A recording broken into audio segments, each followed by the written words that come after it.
Hey, welcome to my channel. Today's video, to do or not to do? That is the question. What is the answer? Okay, we're going to talk about manifesting. Are you a doer? Are you a non-doer? What are you naturally? What is best? Is either best? Okay, all of those things. We're going to cover all of that. First of all, I'm a coach and I am an author. Okay, all based around law of attraction. So here we go. First of all, what you want to do is hone in on what kind of person you are. If you are a natural doer in life, you like taking action, you love taking action, you're somebody that likes to be really proactive in life in general, then you are probably a doer, and with manifesting you will be more of a doer. If you are like me, like the easiest possible route and don't want to put in any extra effort if it's not necessary, then you will probably be a non-doer. Have a think about that. What are you? What type of personality are you? And then you want to probably work with that.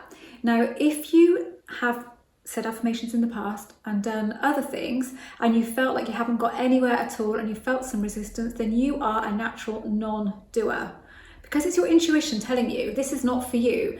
If you enjoy affirmations and you enjoy all of that stuff, you feel like it's just guiding you to your manifestation, then you are a doer. There's not one way that works and one way that doesn't work, but you just need to go with who you are and what you are. I found when I tried doing lots of things to start with, I really felt resistant, I felt stuck, I felt like nothing was budging, and I just felt like I'm putting in all of this effort and nothing is happening. So it didn't work for me. These days, I do use affirmations. I was not dead against them, but they never worked for me. I never liked them for years and years, and I've spoken about this on this channel. If you've come to this channel from a really old video, you will think, what the hell are you talking about? Because you don't do affirmations. I never did. I do now. I mostly use phrases, so I don't use I am very much. I do sometimes, but not much. I did when I used them for my self-concept. I've always said that I've used them for that.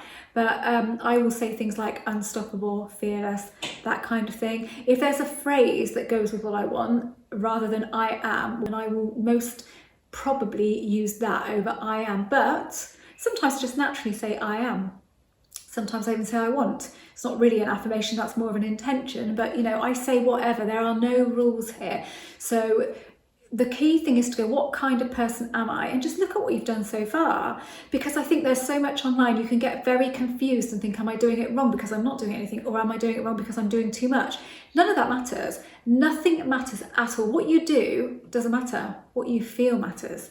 It doesn't matter what you do. You could be a sort of person in a relationship that's always texting first, always reaching out, but doesn't care. So always gets that response from that person because you don't care for it. You're just doing it because that's the way you are, with no resistance and no waiting. You're not constantly in waiting mode. The only thing that holds stuff off is us being in waiting mode or huge attachment to the outcome. But to be honest, huge attachment to the outcome is waiting mode, really. So whether you're a doer or a non-doer, it doesn't matter. It all comes back to your feelings and nothing more. So when you feel resistance, if you're doing something and you feel resistance, then you have not tapped into the energy of the thing that you want. You are in the energy of resistance. So more a lack energy of I don't have, or this doesn't feel good. Sometimes if there's something you're thinking about doing in life and you get a real resistant feeling about it, that's your intuition saying this isn't for you. Because deep down, you know that that doesn't actually suit you. That sort of lifestyle that you'd have to have if you did this thing wouldn't actually suit you. So you're like, that's why you get that resistant feeling. I try to follow those resistant feelings at all times. I never push through them. Sometimes I think, yeah, I really want that. And I can tell I've got a bit of resistance there. And I know why it's there, but I'm going to work through that stuff. And I'm going to talk to myself about why this stuff doesn't matter. And then I'll go back to it a week or so later and see if my feeling on the subject has changed. But we just need to listen to ourselves, because whatever our body is telling us, we need to pay attention to and deal with. But it doesn't mean that we're stuck, oh my God, it's telling me this, so I can't have this. It doesn't mean that at all. It's just telling you there's something you need to look at, something you need to work through, something you need to address.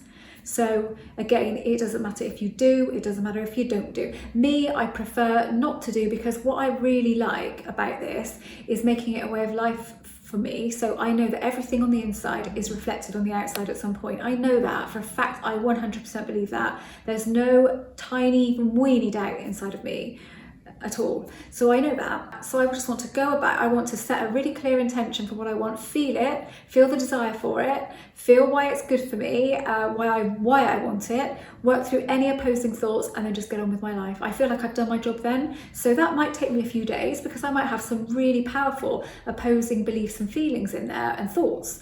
So thoughts, not so much because we can dismiss those easily, but feelings, there might be something in there that's really contradictory, and I might have to really work at that. So just really talk myself around and tell myself why that does not matter, change my perception on that thing, whatever it might be, or just talk myself out of it and tell myself why it doesn't actually matter and it should not hold me back. But I always address it. Like I said, sometimes it might take me longer than others, but never that long.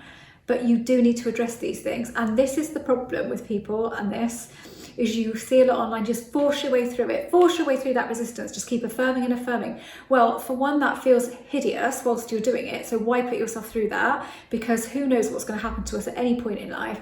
Don't spend whatever time you have hammering something home to yourself that's making you feel crap, so don't do that, because it isn't going to help.